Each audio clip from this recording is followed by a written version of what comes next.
السلام علیکم جی، میں طارق انصاری۔ آج کا عنوان یہ ہے کہ انسانیت کو انسانیت کی پہچان کس نے دی۔ بڑا غور طلب معاملہ آپ کی پیش خدمت ہے۔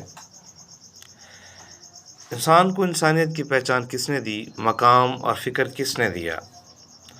آپ تاریخ روما پڑھ لیں، تاریخ فارس پڑھ لیں، تاریخ فارس کا دقیق مطالعہ کر لیں، یورپ، روس، مصر، کنا، تاریخ ہند اور سندھ پڑھ لیں، آپ کی نظریں مایوس ہوں گی، آپ کی نظریں خالی پلٹ آئیں گی۔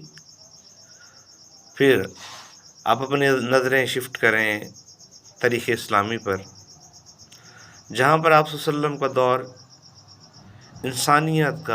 انسانیت کی ابتدا اور انتہا کا دور ملے گا۔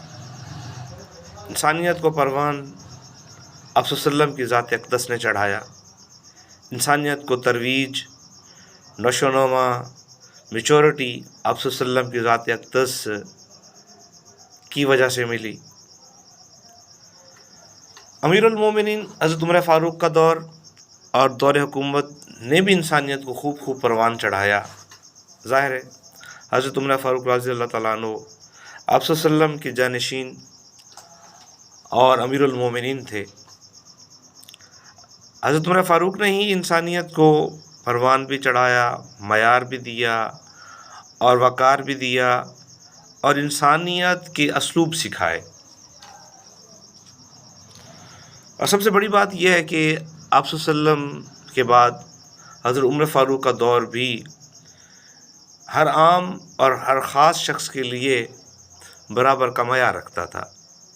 انسانیت شاہد ہے کہ انسانیت کا شعور جناب محمد صلی اللہ علیہ وسلم سے مستعار لیا گیا، اور آپ ہی انسانیت کے شعور اور پختگی کے معیار پر پورے اترتے تھے، اور یہ معیار آپ صلی اللہ علیہ وسلم نے ہی سکھائے۔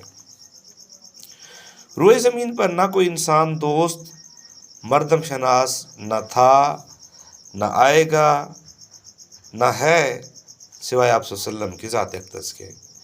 انسانی غلبہ، انسانیت کا غلبہ، انسانی معیار کا غلبہ، سارے کے سارے پیمانے آپ صلی اللہ علیہ وسلم کی ذات سے اخذ کیے گئے ہیں۔ بہت شکریہ جی۔